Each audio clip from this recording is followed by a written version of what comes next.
بسم الله الرحمن الرحیم۔ السلام علیکم ورحمۃ اللہ وبرکاتہ۔ دار الکتاب و سنت کی جانب سے پیش ہے علماء اسلام۔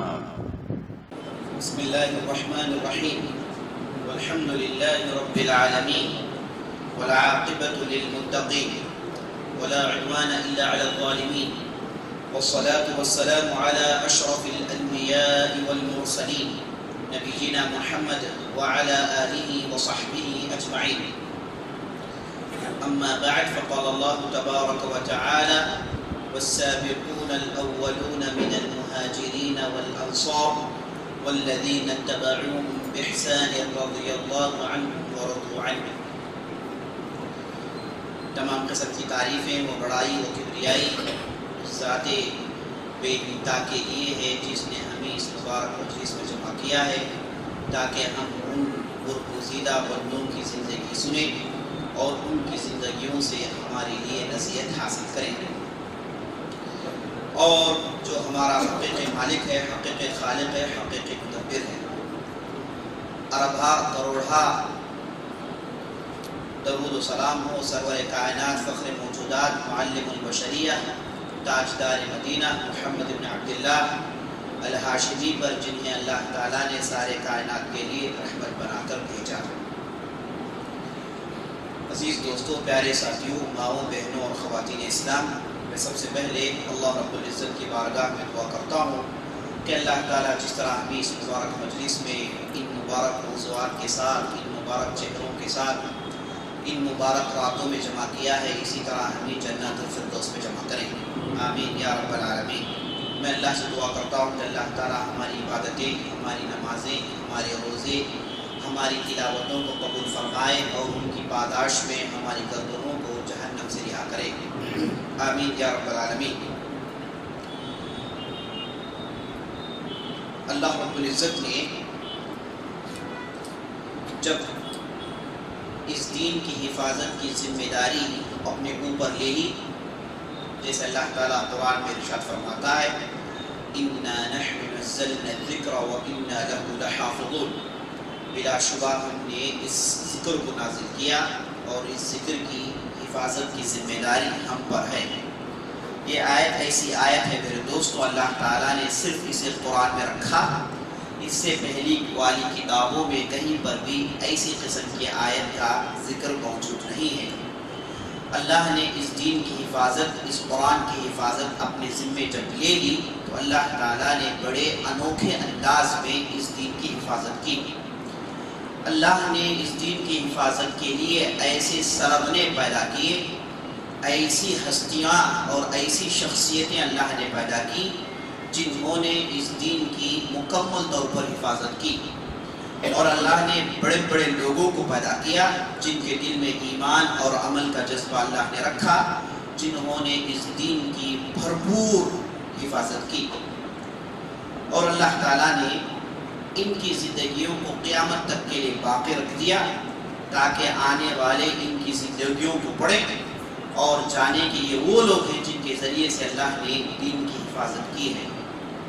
میرے دوستو، ہم نے ان رمضان کی مبارک راتوں میں ان ہستیوں کی زندگی بیان کرنے کی ٹھان لی۔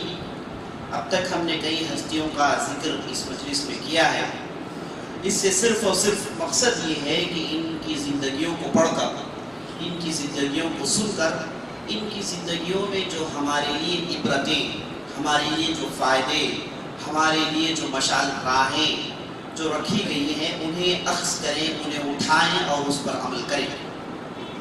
یہ کوئی کہانیاں، قصے، اگلے والوں کے من گھڑ کہانیاں بیان کرنے کے لیے یہ مجلس منعقد نہیں کی جاتی میرے دوستوں۔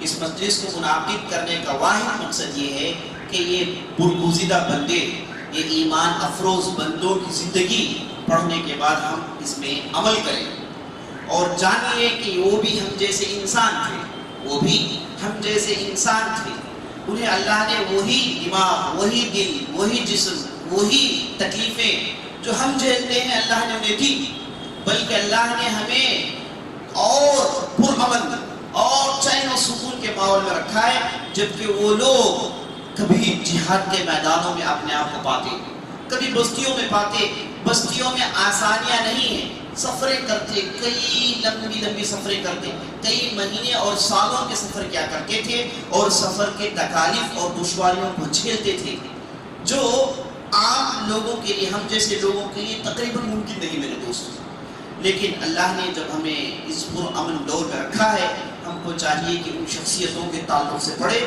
اور ان کے عادات، اطوار، خصلتیں ہماری زندگی میں لائیں۔ آج ہمارے معاشرے میں ہوتا یہ ہے کہ ہمارے نوجوان، آپ انہیں کسی صحابی کے تعلق سے پوچھئے نہیں جانے، بلکہ ایسے بھی بدبخت ہمارے معاشرے میں موجود ہیں، اگر آپ انہیں محمد رسول اللہ کے والد کون تھے، یہ کس بستی میں پیدا ہوئے، آپ پوچھیں گے تو آپ صرف افسوس کریں گے کہ وہ تو جواب نہیں دیں گے۔ ایسے ماحول میں ہم رہ رہے ہیں میرے دوست۔ ایک صاحب میرے پاس آئے، آ کر انہوں نے کہا کہ ابو بکر صدیق یہ حنفی تھے اور عمر بن خطاب یہ شافعی تھے، ہے نا، اور کہنے والے یہ بڑے بزرگ آدمی ہیں، ان کی داڑیاں سفید ہو گئی ہیں۔ تو میں نے انہیں تعجب سے پوچھا کہ آپ ابو بکر اور عمر، ان کی زندگیاں آپ نے کبھی بھی نہیں پڑھی؟ تو کہتے ہیں کہ یہی ہمارے مولوی صاحب جو مساجد میں سناتے ہم سن لیتے ہیں۔ تو مساجد میں مولوی صاحب اور خطبہ جو واقعات سناتے ہیں، عام طور پر منکھڑ واقعات سناتے ہیں میرے دوست، مستند واقعات نہیں۔ ایسے لوگوں سے ہمارے پلے پڑتے رہتے ہیں، تو میں پوچھتا ہوں کہ آپ لوگ جب خطبے دیتے ہیں، ایسی باتیں سناتے ہیں، کیا آپ کوئی کتاب پر ریفر نہیں کرتے؟ کیا آپ کے پاس کوئی ریفرنس نہیں ہے جس کے طرف آپ رجوع کرتے ہو؟ کہتے ہیں کہ نہیں، ایسے ہی جو ہم نے اپنی باتیں سنی ہم ایسے ہی سناتے جاتے ہیں۔ تو یہ ہمارے معاشرے کی حالت ہے۔ تو میرے دوستوں، میں بتا رہا تھا کہ ہمارے اس دور میں ہمارے نوجوان، انہیں چاہیے کہ ہمارے اسلام کے ہیروز کی زندگی جانیں۔ اصل معنی یہی ہیروز ہیں، اور یہ جنہیں ہیرو سمجھے ہیں یہ زیروز ہیں، اس کے علاوہ زیادہ کچھ نہیں کہہ سکتے۔ یہ زیروز ہیں، یہ قابل اتباع نہیں ہے، یہ اپنی زندگی، اپنے گھریلو زندگی میں انتہائی مکار لوگ ہیں۔ یاد رکھیے، فلم سٹار اپنی بیٹی کو کسی فلم سٹار کو نہیں دیتا، کیونکہ معلوم ہے کہ جو آدمی فلم میں آتا ہے وہ اس کے اندر بے حیائی اور عیاشی فحاشی زیادہ مقدار میں پایا جائے، جب جا کے وہ کسی دنیا میں فلم سٹار بنتا ہے۔ اور ہمارے معاشرے کے نوجوانوں نے ان لوگوں کو اپنا اسوہ، اپنا قدوہ، اپنا رول ماڈل بنا لیا ہے میرے دوستو۔ اس وجہ سے ہم نے چاہا کہ ہم اسلامی ہیروز، جو حقیقی معنی میں ہیروز ہیں، حقیقی معنی میں برگزیدہ لوگ ہیں، ان کی زندگیاں بیان کریں، تاکہ اس کے ذریعے سے امت کے اندر اصلاح پیدا ہو جائے۔ تو ہم نے کل کے مجلس میں بہت بڑے امام سفیان الثوری کے تعلق سے سنا۔ آج ہم اسی طریقے پر چل کر ایک دوسری ہستی کی زندگی سننے والے ہیں۔ یہ 150 ہجری کے زمانے کا واقعہ ہے۔ اس زمانے میں مسلمان عام طور پر رومیوں اور ایرانیوں سے لڑائیاں لڑتے رہتے تھے۔ رومی اور ایرانی، رومی عیسائی، ایرانی مجوسی۔ تو مجوسیوں سے مسلمانوں کی لڑائیاں ہو رہی تھی، تو مجوسیوں کے صفوں سے ایک ایرانی نکلا جو بڑا جنگجو اور دیو ہیکل تھا۔ اس نے مسلمانوں کو للکار کر دعوت مبازرت دی، کہا کہ ہے تم میں سے کوئی جو مجھ سے فیس ٹو فیس مقابلہ کر سکتا ہے، جو اس زمانے کا طریقہ تھا۔ تو ہوا یہ کہ مسلمانوں کے صفوں میں سے ایک سپاہی نکلتا جو اس کا مقابلہ کرتا، اور یہ ایرانی بڑے آسانی سے اس مسلمان کو شہید کر دیتا، سر مار دیتا۔ ایک سپاہی نکلے، شہید کر دیا، دوسرے نکلے، شہید کر دیا، تیسرے، چوتھے، پانچویں، چھٹے، 6 لوگوں کو یہ ایرانی نے بڑے آسانی سے موت کے گھاٹ اتار دیا۔ اور مسلمان یہ منظر دیکھ کر ان کے دل کانپنے لگے۔ اتنے میں مسلمانوں کے صفوں میں سے ایک صاحب نکلے جو اپنے چہرے کو چھپائے ہوئے تھے، چہرے پر ڈھاٹا باندھے ہوئے تھے، جن کے صرف آنکھیں نظر آ رہی تھی۔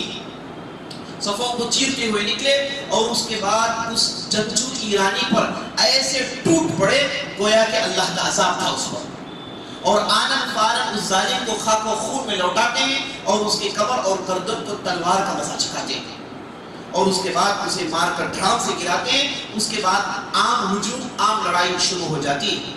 اور اس کے بعد یہ صاحب جو اپنے چہرے کو چھپائے ہوئے تھے، جس طریقے سے، جس تیزی سے ایرانی کو انہوں نے قتل کیا، اسی تیزی سے واپس لوٹ کر صفوں میں آ کر گمنام ہونا چاہتے تھے، لیکن لوگوں نے انہیں چھوڑا نہیں، کیونکہ انہوں نے دیکھا کہ 6 آدمی جو ان کے مقابلے کے لیے کھڑ نہیں پائے، ان کے ساتھ انہوں نے بڑے آسانی سے مقابلہ کیا اور اس کے بعد موت کا مزہ چکھایا۔ تو لوگوں نے چاہا کہ جاننے کون یہ ہستی کون ہے، لیکن یہ ہستی اپنے چہرے کو چھپائے ہوئے صفوں میں اپنے آپ کو گمنام کرنا چاہ رہی ہے، لیکن لوگوں نے نہیں چھوڑا۔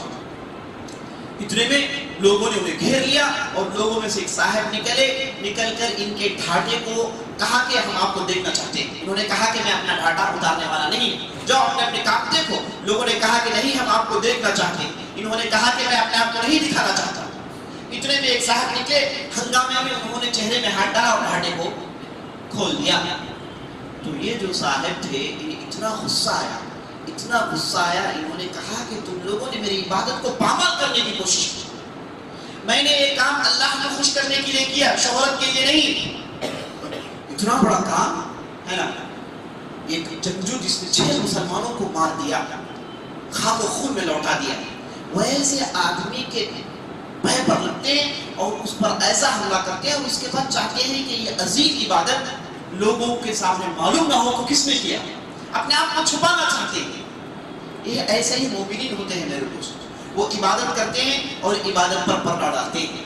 اور آج ہمارے پاس ہوتا یہ ہے کہ آدمی جو بھی کرنے چاہتا ہے کہ پبلکلی معلوم ہو، جب تک 2-3 لوگ تعریف نہیں کرتے اسے رات میں نیند نہیں آتی۔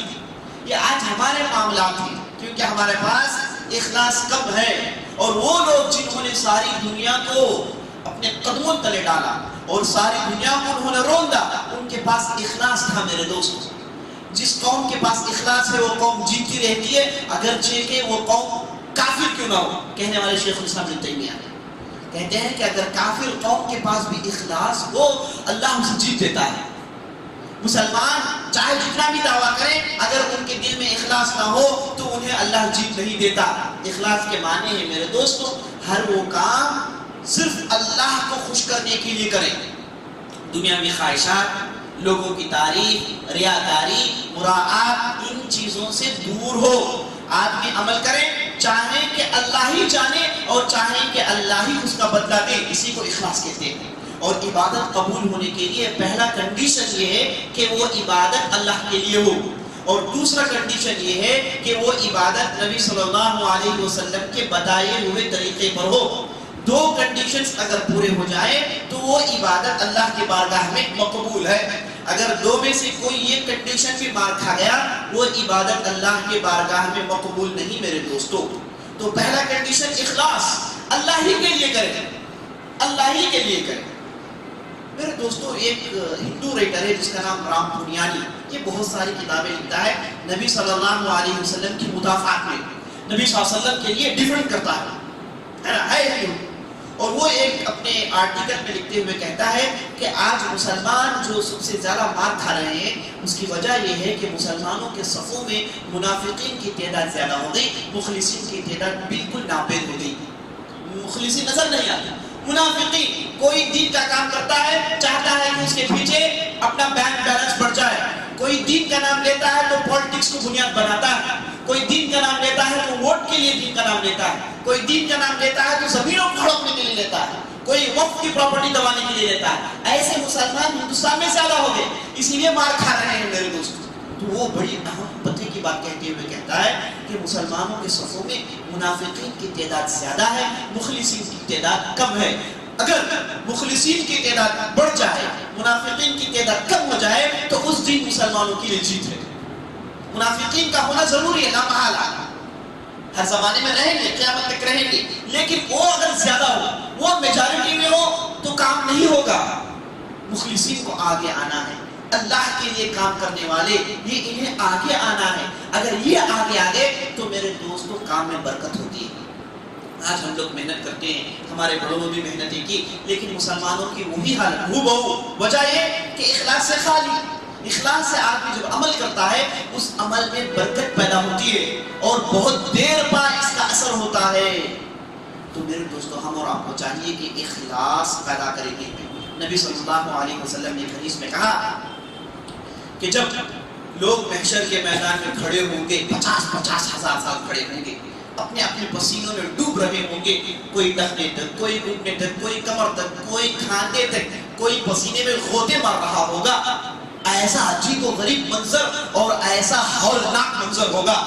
ایسے موقع پر اللہ تعالیٰ بعض برگزیدہ بندوں، بعض نفوس قدسیہ کو اپنے عرش تلے جگہ دے گا، جہاں ٹھنڈی ہوائیں آ رہی ہوں گی، انہیں کسی بھی قسم کی تکلیف نہیں ہوگی. وہ کون ہے؟ 7 قسم کے لوگ ہیں، 7 کیٹیگری کے لوگ ہیں. اس میں نبی صلی اللہ علیہ وسلم نے اس آدمی کا ذکر کیا، رجل تصدق بصدقہ، ایسا آدمی جس نے اپنے سیدھے ہاتھ سے صدقہ کیا، اپنے الٹے ہاتھ تک کو خبر نہیں. اپنے سیدھے ہاتھ سے صدقہ کیا، الٹے ہاتھ تک خبر نہیں. مطلب عمل کیا آدمی نہیں چاہتا کہ کوئی جانے اسے، نہیں چاہتا ہے کہ پبلک میں اس کا چرچا ہو، اسے دکاندار کر لوگوں کو دکھائے، ہے نا. ایسے آدمی کے لیے عرش تلے جگہ. اور کیسے موقع پر 50,000 سال لوگ کھڑے ہوں گے، پسینے میں ڈوب رہے ہوں گے. ویسے موقع پر اللہ کی اتنی بڑی مدد آئے گی. تو میرے دوستو، ہم یہ 60 سال 70 سال 80 سال کی زندگی کے لیے ہم عمل کریں اور عمل لوگوں کو دکھا کر برباد کر لیں، اور اس کے بدلے 50,000 سال کی تکلیف کے بدلے یہ دنیا کے 50 سال کو ہم ترجیح دیں. ہم سے زیادہ بیوقوف کون ہوگا؟ اسی لیے بعض اہل علم کہتے ہیں جو آدمی لوگوں کو عمل کر کر دکھاتا ہے، یہ آدمی اصل میں بیوقوف ہے. بیوقوف پاگل کو کہتے ہیں، دیوانہ آدمی. کیوں؟ کیونکہ اس نے عمل کیا اللہ کے لیے، اللہ کے لیے، اور لوگوں کو اس نے دکھا دیا. حالانکہ یہ وہ لوگ ہیں، کبھی خوش ہو تو تعریف کریں گے، کبھی غصے میں آئے تو کہیں گے کہ اس سے بدتر آدمی دنیا میں کوئی نہیں. لوگوں کی زبانوں میں ہندیاں نہیں جیسے چاہیے چلتی ہیں. خوش ہو گئے تعریف کیے، غم میں آئے غصے میں آئے تو آدمی کو ننگا کر دیے. یہ معاشرہ ہے، یہ لوگ ہیں. لوگوں کے لیے کوئی عمل کر کے ان کے لیے آپ دکھائے. یہ آپ سمجھیے کہ اس کی مثال ایسی ہے کہ صاحب نے 1 کروڑ روپے لائے، لا کر 1-2 سال کے بچے کو دے دیا. بالکل وہی مثال. عمل اللہ کے لیے کر رہا ہے، اللہ کے لیے عمل کر رہا ہے اور چاہتا ہے کہ لوگ اس کی تعریف کریں. یہ لوگ انسان، ان کی تعریف سے کچھ ہوئے گا نہیں. ان کی تعریف کرنے سے کیا اپنا بینک بیلنس بڑھ جائے گا، یا پھر عملوں میں اضافہ ہو جائے گا، نیکیوں میں اضافہ ہو جائے گا، جنت میں گھر ایکسٹرا مل جائیں گے؟ کچھ بھی نہیں ہوگا. ان کی تعریف سے نہ کوئی چیز آگے ہوتی، نہ کوئی چیز پیچھے ہوتی. تو میرے دوستوں، مومنین کو چاہیے کہ عقل مندوں کو چاہیے کہ اپنے عملوں کو چھپائیں اور اخلاص کے ساتھ عمل کریں. اور یہ جو شخصیت ہے جن کے تعلق سے ہم سننے والے ہیں، ان کی خوبیوں میں چھوٹی کی خوبی یہ ہے کہ ان کے ہر عمل میں اخلاص ہوا کرتا تھا. تو میرے دوستوں، جب لوگوں نے ان کے چہرے سے ڈھاٹا نکالا تو انہیں غصہ آیا، اور ڈھاٹا نکالنے والوں میں ان کا ایک شاگرد بھی تھا. تو انہوں نے کہا کہ اے ابو عمر، شاگرد کا نام تھا، کنیت تھی. کہا کہ تو بھی چاہتا ہے کہ میرے عملوں میں ضائع پیدا ہو جائے، میرا عمل غلط ہو جائے. حالانکہ انہوں نے چھپانا چاہا تو لوگوں نے دیکھ لیا، اس میں کوئی حرج نہیں، لیکن چاہتے ہیں کہ عمل کیے ہیں تو پورے کا پورا ثواب اللہ دے، اللہ کے پاس ملے، تھوڑا برابر بھی اس میں مکس نہ ہو، آمیزش نہ ہو.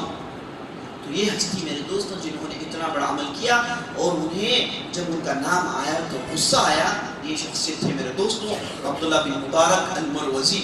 عبداللہ بن مبارک المروزی، آپ نے جو سفیان الثوری کے تعلق سے سنا، ان کے ایک شاگرد تھے. یہ مرو میں پیدا ہوئے. مرو ایک علاقہ ہے ایران کے اندر، آج بھی علاقہ ہے، لیکن یہ علاقہ آج گاؤں کی شکل میں ہے، جبکہ ایک زمانے میں علاقہ کافی مشہور تھا، اہم بستیوں میں اس کا شمار ہوتا تھا. وہاں پر تھے، اور یہ عربی نہیں تھے، عربی النسل نہیں تھے، یہ فارسی النسل تھے. سبحان اللہ. اللہ تعالیٰ کی خوبی دیکھیے میرے دوستو، اللہ کا کتنا بڑا احسان دیکھیے کہ اللہ نے اس دین کو عربی میں رکھا، لیکن عربوں کے لیے نہیں رکھا. دین کی زبان عربی، دین کے لیے عربی کو بنیاد بنایا، لیکن عربوں کے ہاتھوں سے اس چیز کو نکال لیا. آپ تاریخ پڑھتے جائیں گے تو دین کی خدمت کرنے والوں میں عربوں کی تعداد کم ہے، غیر عربوں کی تعداد زیادہ ہے. امام بخاری ہو گئے، امام نسائی، امام ترمذی، ابن ماجہ، ابو حاتم الرازی، ابو زرع الرازی، ابو عبداللہ بن مبارک. آپ چلتے جائیے، آپ کو ایک سے ایک ایسے لوگ نظر آئیں گے، یا تو پھر وہ فارسی ہوں گے، یا پھر ترکی ہوں گے، یا پھر کسی دوسری بستی سے ان کا تعلق ہوگا. تو اللہ نے دین کو کامن بنایا، کسی زبان، کسی قبیلہ یا پھر کسی قوم کے لیے خاص نہیں بنایا. دین اگرچہ کہ عربوں کے پاس آیا، لیکن عربوں کے درمیان جو لوگ آئے، جو انہوں نے دین سکھایا، کہا کہ دین سب کا ہے. تو دین کی خدمت اللہ نے تمام لوگوں سے لی. اس سے معلوم ہوا کہ دین عالمی دین ہے. یہ عربک لینگویج گلوبل لینگویج ہے، عربوں کی زبان نہیں ہے. تھی، عرب بولتے تھے، لیکن آج عربوں کی زبان نہیں ہے، یہ گلوبل لینگویج کی حیثیت رکھتی ہے، اسلام نے سے یہ حیثیت دی۔ بہرحال عبداللہ بن مبارک میرے دوستوں مرو سے ان کا تعلق تھا، فارسی الاصل تھے، فارسی بولتے تھے، لیکن بچپن ہی میں وہ کوفہ آ کے سیٹل ہو گئے، اس وجہ سے پورا خاندان عربی بولنا شروع کر لیا۔ ان کا لقب تھا میرے دوستو عالم المشرق والمغرب، عالم المشرق والمغرب، ایسٹ اینڈ ویسٹ کا عالم، ایسٹ اینڈ ویسٹ کا عالم۔ اور ان کے تعلق سے اس زمانے کے بڑے بڑے محدثین کہتے ہیں کہ یہ دنیا میں پہلے آدمی ہیں، ان کا مقابلہ کرنے کے لیے کوئی دوسرا محدث، کوئی دوسرا عالم یا کوئی دوسرا فقیہ نہیں جس نے ان جیسا سفر کیا ہو۔ ان کے سفروں کو لوگوں نے جمع کیا تو اس زمانے کے اعتبار سے 15,000 کلومیٹر تک کا ان کا سفر نکلا، 15,000 اور اس زمانے میں۔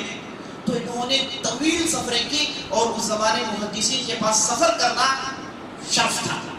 محدث اگر سفر کرتا ہے تو لوگ اسے محدث مانتے ہیں، کیونکہ یہ جب سفر کرتا ہے تو مختلف علماء سے ملاقات کرتا ہے اور تمام احادیث کو جمع کرتا ہے۔ تو یہ عبداللہ بن مبارک کی خوبی تھی میرے دوستوں، جنہوں نے بہت زیادہ سفر کیے اور اس کے بعد بہت سارا علم جمع کیا۔ ان کی کتاب ہے، ان کی بہت ساری کتابیں تھیں، اکثر و بیشتر مفقود ہیں۔ ایک ہی کتاب جو ملی 50 سال پہلے، اسے لوگوں نے چھاپ کر شائع کیا، کتاب کا نام ہے کتاب الزہد، جو 11 والیومز میں، اس کے اندر 20,000 احادیث لگ ہیں۔ ایک ہی کتاب، ایسے ان کی بہت ساری کتابیں تھیں جو گم ہو گئی۔ تو ان کے والد جن کا نام مبارک تھا، یہ اصل میں ایک آقا کے پاس غلام تھے، ان کے والد غلام تھے، نام ان کا نام مبارک۔ ایک آقا کے پاس باغبانی کرتے تھے، تو آقا ایک مرتبہ، جیسے آپ نے کل واقعہ سنا، لگ بھگ اسی قسم کا ایک واقعہ ہے۔ آقا نے ایک مرتبہ کہا کہ جاؤ، جا کر مجھے انگور لے کر آؤ، جا کے مجھے انار لے کر آؤ۔ تو یہ گئے، جا کے انار لائے تو کھٹا نکلا، دوسری مرتبہ بھیجا پھر کھٹا نکلا، تیسری مرتبہ بھیجا پھر ترس کھٹا نکلا۔ تو آقا نے پوچھا کہ یہ کیا، تمہیں میٹھے انار اور کھٹے انار میں فرق نہیں معلوم؟ کیا تم نے کبھی کھایا نہیں؟ جب آقا نے ڈانٹ کر پوچھا تو جواب میں کہا کہ ہاں میں نے کھایا نہیں۔ کہا کہ اتنا بڑا باغ، اتنا بڑا بستان، گلستان، یہاں تم رہتے ہو، تم نے ایک بھی انار اب تک نہیں کھائے؟ کہا کہ آپ کی اجازت نہیں تھی، اگر آپ کی اجازت ہوتی تو کھاتا۔ کئی سال سے کام کر رہے ہیں لیکن ایک انار بھی نہیں کھائے۔ تو آقا ان کی اخلاق سے کافی متاثر ہو جاتا ہے، اور اس کے بعد انہیں بہت عزت اور احترام کرنے لگتا ہے، اپنے قریب کر لیتا ہے۔ اتفاق سے ہوا یہ کہ یہ جو آقا تھے، ان کی ایک لڑکی تھی، چونکہ کافی مالدار آدمی تھے کوفہ کے اندر، تو بہت دور دور سے رشتے آئے، گورنر سے رشتے بھیجے، اور ان کے بچوں کے لیے انہوں نے ان کی لڑکی کے ہاتھ میں مانگا، لیکن انہوں نے انکار کیا، انکار کرتے رہے اور سوچتے رہے کہ کون مناسب آدمی ہے جسے میں میرے بیٹی کا شوہر بنا سکتا ہوں۔ تو جب یہ سوچ رہے تھے تو اتفاق ایک مرتبہ مبارک یہ آ گئے تھے، ان سے انہوں نے پوچھا کہ آپ کی رائے کیا ہے، آپ کیا سمجھتے ہیں؟ تو مبارک نے کہا کہ میں آپ کو وہی نصیحت کروں گا جو نبی صلی اللہ علیہ وسلم نے کیا ہے نا۔ مشرکین مکہ شادی بیاہ کرتے تھے، دولت کو بنیاد بناتے تھے، دولت کو بنیاد بناتے تھے، اور یہودی شادی کرتے تھے تو وہ اپنے نسل کو دیکھتے تھے، عیسائی شادی کرتے تھے تو وہ حسن و جمال کو دیکھتے تھے، خوبصورتی دیکھتے تھے۔ اور نبی صلی اللہ علیہ وسلم نے ہماری اس امت کا خاصہ یہ بنایا کہ فوق بذات الدین تربت یداک، اے آدمی تو دیندار کو چن، دین کو ترجیح دے، ہمیشہ خوش رہے گا۔ تو میں آپ کو ہی نصیحت کرتا ہوں کہ آپ ایک دیندار کو اپنی لڑکی کا شوہر بنائیں تاکہ آپ کی لڑکی ہمیشہ خوش رہے۔ تو یہ جو آقا تھے مبارک کی یہ نصیحت سن کر کافی خوش ہوئے، کافی متاثر ہوئے، اور گھر میں گئے، جا کر اپنی بیوی سے گفتگو کرنے لگے کہ مبارک کی نصیحت مجھے بہت اچھی لگی، اور میرے نظر میں اب سب سے زیادہ دیندار یہی میرا غلام مبارک ہے، یہی میرا غلام ہے دوست۔ غلام آپ جانتے ہیں غلام کی کوئی اہمیت نہیں ہوتی، غلام ایک پراپرٹی ہے، چاہے تو رکھے چاہے تو بیچے۔ اس زمانے میں غلام کی کوئی اہمیت نہیں ہوتی تھی، ہے نا، وہ پورے کا پورا آقا کا ہوتا تھا، وہ اس کی کمی بھی آقا ہو جاتی تھی۔ تو مبارک کی یہ بات کی نصیحت کو اس کے آقا نے غور سے سنا اور اپنی بیوی سے گفتگو کرتے ہوئے کہا کہ میرے نظر میں سب سے زیادہ دیندار جو ہے یہ مبارک ہی، تو میں سمجھتا ہوں کہ میری لڑکی کو مبارک کو دے دوں۔ تو ان کی والدہ نے کہا کہ یہ معاملی آدمی ہے، قسمت آدمی ہے، فقیر آدمی ہے، یہ کیا خرچ کرے گا ہمارے مقابلے کے لیے، کیا ہے اس کے پاس؟ تو ان کے والد نے کہا کہ اس کے پاس دین ہے، مقابلے کے لیے ہمارے پاس جو بھی ہے اس کے مقابلے کے لیے اس کے پاس ایک چیز ہے، وہ ہے دین ہے. تو میں یہ دین کی وجہ سے میں چاہتا ہوں کہ یہ میری لڑکی کا شوہر بن جائے. ان کی بیوی نے شروع میں ٹکرایا، لیکن بعد میں کہا کہ آپ کی رائے بالکل درست ہے. تو ان کے آقا نے مبارک کو رہا کیا اور اپنی بیٹی کو پکڑوا دیا، اور پکڑواتے ہوئے کہا کہ اسے جب بھی غلطی ہو تو ڈنڈا ہاتھ میں رکھنا، جب بھی اسے غلطی ہو تو ڈنڈا ہاتھ میں رکھنا. ہم نے اسے شوہر کی اتباع کی تربیت دی ہے، اگر نہیں کرے تو تم اسے درست کر لینا. اس کے بعد مبارک رہا شدہ ہو جاتے ہیں، اپنی بیوی کو لے کر اپنا ایک مستقل گھر بساتے ہیں. تو وہاں میرے دوستو یہ مبارک ہستی عبداللہ بن مبارک پیدا ہوتے ہیں. عبداللہ بن مبارک یہ اتنے عظیم ہستی تھے میرے دوستو، ان کی مثال پورے تاریخ میں نہیں ملتی. میں نے بہت سارے لوگوں کی زندگیاں پڑھی ہیں، لیکن ان کے اندر جو انوکھا پن، ان کے اندر جو یونیکنس ہے، میں نے نہیں دیکھا کسی نے. یہ بیک وقت زبردست مجاہد تھے اور ساتھ ہی ساتھ بہت بڑے محدث اور فقیہ تھے. زبردست. ابھی آپ نے ان کے مارے گئے کے تعلق سے سنا ہے نا، ایسے سپہ سالار اس تیزی سے تلوار چلاتے کہ صحابہ کی یاد تازہ ہو جاتی، اور جب بھی درس دینے کے لیے مسجد میں بیٹھتے تو ابن عباس ابن عمر کی یاد تازہ کر دیتے تھے. میدان میں جائے تو خالد بن ولید مسجد میں درس دیتے ابن عباس. ایسی شخصیت، ایسی جامع شخصیت میں نے تاریخ میں بہت کم پڑھی ہے میرے دوستوں. ایک خاص طور پر یہ زہد، یہ تقویٰ تقریباً ناپید ہے. اور فن حدیث میں بہت بڑے امام تھے. ایک مرتبہ ہوا ہے کہ ایک بدعتی کو لایا گیا، جہاں ابو ہارون رشید کے مجلس میں ایک بدعتی لایا گیا. ہارون رشید نے کہا کہ اس کی پوری بدعتوں کو دیکھنے کے بعد، اس کی پوری کرائمز جرائم کو دیکھنے کے بعد کہا کہ یہ ایسا بدعتی ہے، اسے اگر چھوڑا جائے تو کئی لوگوں کو برباد کر دے گا، اس کا سخت ماننا چاہیے. تو قتل کا سزا سناتے ہیں. تو جب قتل کرنے کے لیے اسے لے کر جاتے ہیں تو یہ بدعتی کہتا ہے کہ اگر تم مجھے قتل کر دو گے تو وہ 4000 جھوٹے حدیثوں کا کیا ہوگا جسے میں نے گھڑا ہے، جسے میں نے بنا کر گھڑا ہے. میں نے خود کہا اور کہا کہ یہ نبی صلی اللہ علیہ وسلم نے کہا ہے. وہ اسے کہتے ہیں موضوع حدیث، جھوٹی حدیث. حدیث کے قسموں میں سب سے بدترین قسم حدیث موضوع.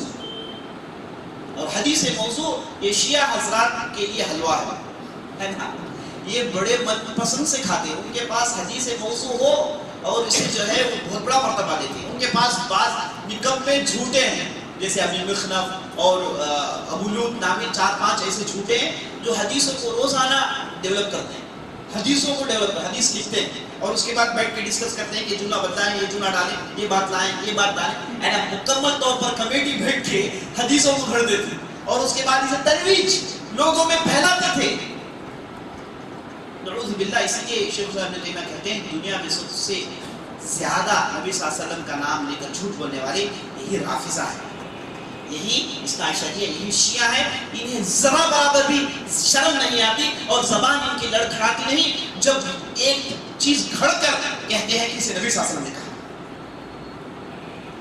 خدا کرنے والے کے لیے، خدا نعوذ باللہ، زنا کرنے والے کے لیے جب وہ کرتا ہے تو 70,000 ملائکہ اس پر دعا پڑھتے ہیں. ان کے لیے کوئی موضوع ہی نہیں. تو یہ بدعتی کہتا ہے کہ اگر تم مجھے قتل کر دو گے تو 4000 حدیثوں کو میں نے گھڑ کر اس کی ترویج کی، اس کا کیا ہوگا؟ تو ہارون رشید نے ہنس کر کہا کہ یاد رکھ لو جب تک عبداللہ بن مبارک ہمارے درمیان ہے یہ ممکن نہیں ہے. وہ دودھ کا دودھ پانی کا پانی کرنے والے ہیں. انہیں معلوم ہے کہ کون سی جھوٹی حدیث، کون سی گھڑی ہوئی حدیث اور کون سی صحیح حدیث. جنگ کے میدان میں اتنا بڑا سپہ سالار اور وقت کا بادشاہ ہارون رشید کہتا ہے کہ حدیث چاہے جتنا بھی گھڑ لو جب تک ہمارے پاس عبداللہ بن مبارک ہے یہ ممکن نہیں. تو میرے دوستو آپ حساب لگائیں کہ کتنے بلند پائے اور کتنے عظیم المرتبت شخصیت رہے ہوں گے. اور اس کے بعد میرے دوستو ایک مرتبہ ہارون رشید مرو جاتا ہے، ایک بستی اس کے تعلق سے وہاں جاتا ہے. اب جاتے ہیں خلیفہ آ رہا ہے تو لوگ کیسے استقبال کرتے ہیں. یہ بہت بڑی تعداد آئی، خلیفے کا استقبال ہوا اور خلیفہ گیا. اور جب لوگ استقبال کر رہے تھے اتنے میں لوگوں کو معلوم ہوا کہ ایک دوسرے صاحب آئے ہیں. تو لوگوں نے پورے خلیفے کو چھوڑا اور دوڑ کر ان کے پاس چلے گئے. خلیفہ دیکھتے ہی دیکھتے خالی ہو گئے، کوئی صاحب نہیں ہے، بس حوالی موالے چند لوگ ہیں، پورے چلے گئے. تو خلیفہ جو ہے تعجب میں پڑ گیا اور خلیفے کی بیوی ہارون رشید کی بیوی جس کا نام زبیدہ، کافی مشہور شخصیت ہے، یہ اوپر محل سے دیکھ رہی تھی تو لوگوں سے پوچھا کہ یہ کن کی طرف جا رہے ہیں، وہ کون صاحب ہیں؟ لوگوں نے کہا کہ یہ عبداللہ بن مبارک ہے، وہ بھی آج اس بستی میں آئے ہیں، وہ بھی آج اس بستی میں آئے ہیں۔ تو ہارون رشید کی بیوی کہتی ہے کہ اصل میں بادشاہ عبداللہ بن مبارک ہے، یہ ہارون رشید لوگوں کو مار مار کے پیٹ کر کوڑوں کی وجہ سے پولیس کو انوالو کر کے لوگوں کو جمع کرتا ہے۔ دیکھیے دل کن کن سے لگا ہوا ہے، لوگ کس سے محبت کرتے ہیں، کس کے پاس گئے ہیں، تو یہی حقیقی بادشاہ ہے۔ تو ہارون رشید ان کا کافی احترام کرتا، ان سے ملاقات کرنا چاہتا، کہتا کہ آئے ہم سے ملاقات کریں، ان کے پاس کبھی بھی نہیں جاتے۔ عبداللہ بن مبارک کبھی بھی نہیں گئے، ایک مرتبہ خود گئے، جا کر ہارون رشید کی مجلس میں بیٹھے اور گفتگو شروع ہوئی تو نصیحتیں کرنے لگے۔ ہارون رشید کو ڈرایا اور بتایا کہ تم جو کر رہے ہو یہاں غلطی ہے، یہاں ایسا نہیں ہونا۔ تو ہارون رشید کے پاس جب مجلس ختم ہوئی تو لوگوں نے آ کر پوچھا کہ آپ آتے نہیں، آج کیسے آ گئے؟ تو کہا کہ امر بالمعروف، اچھائی کا حکم، برائی سے دینا، مجھے راتوں میں سونا نہیں چھوڑتا، میں راتوں میں سونے نہیں چھوڑتا، گھر جاتا ہوں سوتا ہوں تو یہ خلیفے کی غلطیاں میرے ذہن میں آتی، اور یہ جب تک میں نصیحت نہیں کیا مجھے چین و سکون نہیں ملتا، اس وجہ سے میں آج مجلس میں آ گیا۔ میرے دوستوں یہ دیکھیے جنگ کے میدان کے بہت بڑے مجاہد ہے نا، سال میں ایک مرتبہ حج کے لیے جاتے اور ایک مرتبہ جہاد کے لیے جاتے، ان کا یہ روٹین تھا، حج سے واپس آتے ہی جہاد کے لیے جاتے، ان کا روٹین تھا۔ اور اس کے بعد اللہ نے ایسی دولت دی اللہ اکبر، اس زمانے میں ان کا انویسٹمنٹ تھا میرے دوستوں 4 لاکھ دینار، 4 لاکھ دینار، اور ایک دینار میرے دوستوں 12 درہم کا ہوتا ہے، اور 3 درہم میں اس زمانے میں بکریاں اونٹیں خریدتے تھے لوگ، 3 درہم میں لوگ بکریاں اور اونٹ خریدتے تھے، تو 12 درہم ہو گیا ایک دینار، تو ان کا پورا کیپٹل، پورا انویسٹمنٹ تھا 4 لاکھ دینار۔ تو تصور کریں کہ اتنے بڑے مالدار تھے، بہت کافی مالدار تھے، اور اللہ کی راہ میں بے تحاشا خرچ کرتے، اور خرچ کرنے کا بھی بڑا ہی انوکھا طریقہ ہے۔ ایک مرتبہ ایک نوجوان ان کے پاس آیا، آ کر کہا کہ بہت بڑے قرض میں پھنس گیا ہوں، مجھے فی الحال 700 درہم کی ضرورت پڑ رہی ہے، اگر آپ مدد کریں تو بہت اچھی بات ہوگی۔ تو عبداللہ بن مبارک نے لفافہ اٹھا کر لکھا 7000 درہم، اس نے مانگا 700، انہوں نے لکھا 7000، کہا کہ جاؤ میرے منشی کے پاس سے لے لو، منشی جو ہے نا ان کا چارٹرڈ اکاؤنٹنٹ، کہتے ہیں جا کے ان کے پاس سے لے لو۔ وہ لفافہ لے کے منشی کے پاس گیا تو منشی نے کھول کر دیکھا تو اس میں 7000 لکھا ہوا ہے، اور نوجوان سے پوچھا کہ اتنے پیسے تمہیں کس لیے چاہیے؟ کہا کہ قرض ہے۔ پوچھا کہ کتنا قرض ہے؟ کہا کہ 700۔ ایک نہیں کہ 3 صفر ہے اور 2 صفر کی بات کر رہا ہے۔ کہا کہ ہو سکتا ہے کہ شیخ صاحب نے جلدی میں غلطی کر دی ہو، تم یہ خط لے کر جاؤ، خط میں لکھا کہ کہیں آپ کے قلم سے غلطی تو نہیں ہو گئی کہ آپ نے 700 لکھنے کے بجائے 7000 لکھ دیا ہے۔ تو جب یہ خط ملا تو غصے میں فوراً جواب دیا کہ تم آ کے میری جگہ بیٹھ جاؤ، میں تمہاری جگہ بیٹھ جاتا ہوں، تم آ کے میری جگہ بیٹھ جاؤ، میں تمہاری جگہ بیٹھ جاتا ہوں، اور تمہیں بتاتا ہوں کہ کیسے حکم میں تعمیل کرے، حکم ہو جائے تو حکم میں تعمیل کیسے کرے میں تمہیں بتاتا ہوں۔ اور غصے میں آئے 7000، ہم لوگ غصے میں آئے تو مار دیں گے، کچھ بھی نہیں، غصے میں آیا تو 7 کے بجائے کہا 14,000 لے کے کہا کہ 14,000 دے دو، لے کے جا کے دیا تو انہوں نے تعجب سے دیکھا اور خط پڑھا تو وہ پریشان ہو گئے، تو فوراً 14,000 درہم اٹھا کے دے دیا۔ اس کے بعد جب ملاقات ہوئی تو منشی کو خوب ڈانٹا، ہم نے جب لکھ دیا تو آپ کا کام صرف دینے کا ہے، کیوں دے رہے ہیں، کدھر دے رہے ہیں، یا آپ کی تحقیق کے، آپ کے میرے تحقیق کے کام کرنے کے لیے کیا ہے؟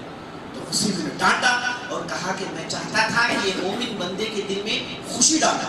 محمد صلی اللہ علیہ وسلم نے کہا کہ اگر کسی نے اچانک مومن کے دل میں خوشی ڈال دی، اچانک اسے خوش کر دیا، اس کے لیے جنت کی گارنٹی ہے۔ مومن کو اچانک خوش کرنا اس کے لیے جنت کی گارنٹی ہے۔ اسی طریقے سے اگر کسی نے مومن کو اچانک پریشان کیا، اس آدمی کے لیے امانت نہیں، نبی صلی اللہ علیہ وسلم نے کہا۔ تو میں اس حدیث کو عمل کرنا چاہ رہا تھا، تم نے پورے معاملے کو بگاڑ دیا، تو جاؤ اسے جائے دوبارہ ایسے ہی غلطی مت کرو۔ اس انداز سے سخاوت ہے نا، جس کے پاس 4 لاکھ دینار ہو ایسے ہی سخاوت کرنا چاہیے۔ آج ہمارے معاشرے میں ہوتا کیا ہے، جس کے پاس پیسے جتنے بڑھتے اتنا ہی کنجوس ہو جائے ہے نا، پیسے جتنے بڑے وہاں پر انویسٹمنٹ، وہاں پر انویسٹمنٹ، اور اس کے بعد اور جب اور ایک پروجیکٹ شروع کرے، کھینچ کے پروجیکٹ شروع کرتے رہتا ہے، لیکن دینے کا دل آتا ہی نہیں۔ وجہ یہ ہے کہ آدمی کے پاس دولت بڑھتے جائے تو کنجوسی ساتھ بڑھ جاتی ہے ہمارے معاشرے سے۔ لیکن مومنین ان کے تعلق سے نبی صلی اللہ علیہ وسلم نے کہا نعم المال عند رجل صالح، سب سے اچھا مال اچھے آدمی کے ہاتھ میں ہوتا ہے. سب سے اچھا مال وہ ہے جو نیک آدمی کے ہاتھ میں ہوتا ہے، جو اللہ کی راہ میں دیتے رہتا ہے. اور عبداللہ بن مبارک زندگی بھر خرچ کرتے اسی ڈھنگ سے، اور منشی ہمیشہ کہتا ہے کہ آپ ایسا خرچ کرتے رہیں گے تو خزانہ خالی ہو جائے گا. کہتے تھے کہ خزانہ میں بھر رہا ہوں، بھرنے والا وہ ہے. اور زندگی بھر خزانہ بھرتے رہا اور زندگی بھر دیتے رہے. کبھی بھی کنگال ہو گئے ہے نا، جھولی اٹھا لے کے مسجد کے سامنے کھڑے ہو گئے. تاریخ یہ نہیں کہتی میرے دوست، زندگی میں انہوں نے ایسے ہی سخاوت کی، ایسے ہی اللہ کے راہ میں دیتے رہے. اسی طریقے سے آتا ہے کہ جب بھی حج کے لیے جاتے ہے نا، کھاتے ہیں تو اکیلے نہیں کھاتے. اچھا ہمارے پاس کیا کھاتے ہیں تو دروازہ بند کر لیں گے، فون میں نہیں اٹھائیں گے ہے نا، خوب کھاتے ہیں اور اس کے باہر نکلتے تو معلوم نہیں آتا لوگ. یہ کھاتے تو کہتے ہیں کہ میرے ساتھ کھانے کے لیے مسکین ساتھ، اور ان کے نوکر ان کے سٹاف سے کہتے کہ کھانے میں جو بیٹھو میرے ساتھ فقراء ساتھ، اور ان کے ڈھنگ پہ بیٹھتے. میں دوستوں اس زمانے میں بہت بڑے کروڑ پتی تھے، سمجھے اس زمانے کے امبانی تھے ہے نا. تو اتنے بڑے کروڑ پتی آدمی جب بھی بیٹھتے کہتے کہ میرے مجلس میں مسکینوں کا ہونا ضروری ہے، فقیروں کا ہونا ضروری ہے. اور کھانے بیٹھتے دیکھتے کہ یہ ہے تو کھاتے، ورنہ انتظار کرتے رہتے، کہتے جاؤ لے کر آؤ. فقیر و مسکینوں کو لاتے مجلس میں بٹھاتے تو ساتھ کھاتے ہے نا. اور ہر روز گھر ان کا ہمیشہ کھلا رہتا، 24 گھنٹے کھلا. جب بھی آدمی آیا تو کھانے کے لیے انتظام ہے، رہنے کے لیے انتظام ہے. جہاں سے بھی آ جائے آدمی اور جیسی بھی حالت میں آ جائے، دو چیز ان کے پاس ہمیشہ مل جائیں گے، کھانے کے لیے کھانا، رہنے کے لیے ٹھکانا. تصور کریں 24 گھنٹے سال بھر یہی ان کا طریقہ ہوتا تھا. تو حج کے لیے جاتے تو ایسے کارنامے دکھاتے کہ ساری تاریخ میں اس مثال نہیں ملتی. حج کے لیے جاتے تو بہت پہلے اعلان کر دیتے کہ حج کے لیے عبداللہ بن مبارک نکلنے والے ہیں. تو لوگ پہلے تو بہت بڑا عالم ہے نا، حج کے لیے احکامات صحیح بتائے گئے. آج ہوتا کیا ہے معلوم آپ کو، لوگ جاتے ہیں عرفات کے لیے نہیں جاتے، حج کے لیے جاتے ہیں عرفات میں نہیں جاتے. میں ایک صاحب سے ملاقات کیا، وہ کہتے ہیں کہ میں نے اب تک 2-3 مرتبہ حج کیا لیکن ایک مرتبہ عرفات گیا ہے. حج ہی نہیں ہوتا ہے. جو آدمی عرفات میں نہیں گیا اس کا حج نہیں ہوتا. حج عرفات میں جانا رکن ہے. لوگ جاتے ہیں مکے میں رہتے ہیں، طواف صحیح کرتے ہیں اور عرفات نہیں جاتے، پوچھنے بہت دور ہے نا. احکامات نہیں معلوم. بڑا ایسا کھلواڑ مذاق ہوتا ہے، آپ جو ہے دیکھیں گے تو تعجب کریں گے. وہاں ہر آدمی مفتی نظر آئے گا، سب مفتی آپ کے ساتھ جو بھی سب مفتی کہیں گے کہ بھائی اب جو کر لو تو کوئی مسئلہ نہیں ہے نا، یہ کہو کر لو، سب فتویٰ دیتے رہیں گے. تو جب لوگ چاہتے ہیں کہ معتبر عالم کے ماتحت حج کریں تو عبداللہ بن مبارک کا نام آیا تو لوگ جمع ہو جاتے ہیں. اور خاص طور پر فقراء مساکین کی بہت بڑی تعداد ہوتی ہے. اور اس کے بعد عبداللہ بن مبارک کہتے ہیں کہ یہ دن آپ اپنے پیسے لا کے جمع کر دیں ہے نا. یہ دن جو فقراء جن کے پاس 2 درہم ہے، کسی کے پاس 5 درہم ہے، سب لا کے پیسے جمع کرتے اور سب کہتے کہ پیسے ڈال دو.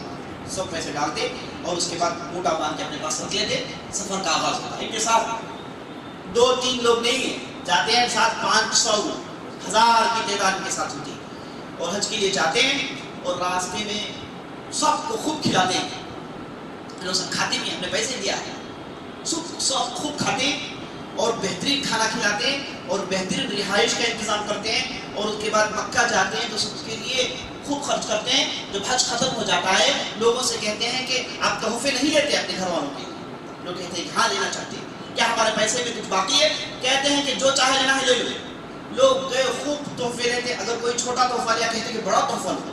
یہ کیا ہے چھوٹا؟ کتنے بچے ہیں تمہارے؟ اتنے بچے تو لے لو. سب کو تحفے تحائف خرید کر دیتے اور خوب کھلاتے، سب کے لیے نئے کپڑوں کا انتظام کرتے.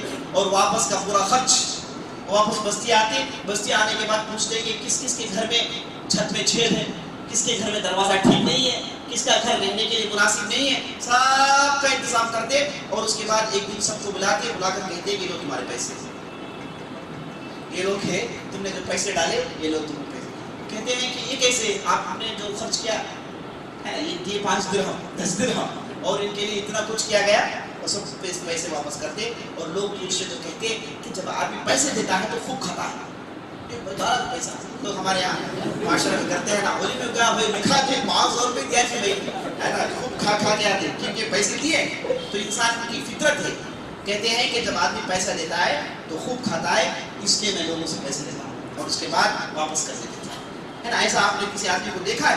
بڑے عجیب و غریب آدمی تھے میرے دوست، اور اس کے بعد شہرت پسند نہیں کرتے، معمولی لباس پہنتے، بالکل معمولی لباس پہنتے، اور اس کے بعد عوام کی طرح رہتے ہیں جیسے پبلک رہتی ہے۔ پبلک کا پہلے تو مالدار ہیں، بہت بڑے فقیر، بہت بڑے محدث ہے نا، کون ان کا مقابلہ کر سکتا ہے، لیکن بالکل عوام کی طرح رہتے ہیں، جیسے عوام کپڑے پہنتے ہیں وہی کپڑے پہنتے ہیں، اور کبھی کبھار پانی دھونے کے لیے خود نکل جاتے ہیں، بکیٹ وغیرہ لے کے پانی کنویں سے پانی اٹھانے کے لیے چلے جاتے ہیں، اور کبھی کبھار صف میں کھڑے ہو کے پانی اٹھاتے تو لوگ دھکا مار دیتے ہے نا، دھکے وکے کھا کے پانی گھر میں لاتے تو لوگ کہتے ہیں کہ آپ کی سب کیا ضرورت تھی، آپ کہہ دیں تو ہم پہنچا دیتے، کہتے تھے کہ اس میں سکون ہے نا، عوام کی طرح رہنے میں سکون ہے، اطمینان ہے۔ اور اس کے بعد جب ان کے آخری زمانے میں ہوا ہے کہ ان کی سخاوت، ان کا علم، ان کی شہرت، مرو میں لوگ اتنی بڑی تعداد میں جمع ہو گئے کہ انہیں چلنا پھرنا مشکل ہو گیا، چلنا پھرنا مشکل ہو گیا، تو آخری زمانے میں انہوں نے مرو چھوڑا اور کوفے میں آ کے گمنامی میں زندگی کرنے لگے۔ لوگ آ کر پوچھتے ہیں کہ کیوں ایسا کیا، آپ کہتے ہیں کہ نہیں، اتنی شہرت مجھے نہیں چاہیے، میں تو معمولی بندہ ہوں، جو بھی دیا، جو بھی میں نے کیا یہ اللہ نے دیا، اس پہ میرا کچھ بھی ہے ہی نہیں، تو لوگ خواہ مجھے بہت بڑا کر دیتے ہیں جو مجھے پسند نہیں، سبحان اللہ۔ اور اس کے بعد ان کے ایک شاگرد تھے جن کا نام تھا قاسم بن محمد، وہ کہتے ہیں کہ عبداللہ بن مبارک جیسے نماز پڑھتے ہیں ویسے ہم بھی نماز پڑھتے ہیں، وہ جیسے حج کرتے ہیں ویسے ہم بھی حج کرتے ہیں، وہ بھی جہاد پر جاتے ہیں ہم بھی جہاد پر جاتے ہیں، لیکن ان کے لیے اتنی چیزیں، ان کی اتنی شہرت، اتنی بلندی، اور ہمارے لیے کچھ بھی نہیں، آخر کیا فرق ہے؟ تو آپس میں شاگردوں نے گفتگو کر لی، اور قاسم بن محمد کہتے ہیں کہ ایک دن ہمارا شک ہو گیا، وہ کہ ایک مرتبہ ہم لوگ سفر میں تھے تو کھانے کے لیے بیٹھے تو اچانک بتی گل ہو گئی، تو کھٹاٹو اندھیرا، چاروں طرف اندھیرا ہو گیا، تو ہم لوگ ادھر ادھر دوڑے تاکہ روشنی آئے۔ جب ہم نے روشنی جلائی بہت گھنٹوں کے بعد دیکھا کہ عبداللہ بن مبارک اپنے آنکھوں کو پوچھ رہے اور داڑھی سے پانی گر رہا ہے، داڑھی سے آنسو گر رہے ہیں۔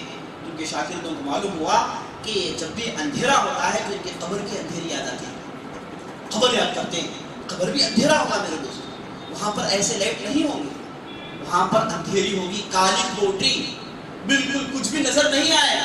ایک دن جہاں ہم اور آپ کو جانا ہے، جہاں ایک دن ہم اور آپ کو جانا ہے میرے دوستوں، اللہ تعالیٰ ہم اور آپ کے قبروں کو منور کر دے، اللہ تعالیٰ ہم اور آپ کو قبروں کے عذاب سے بچا لے۔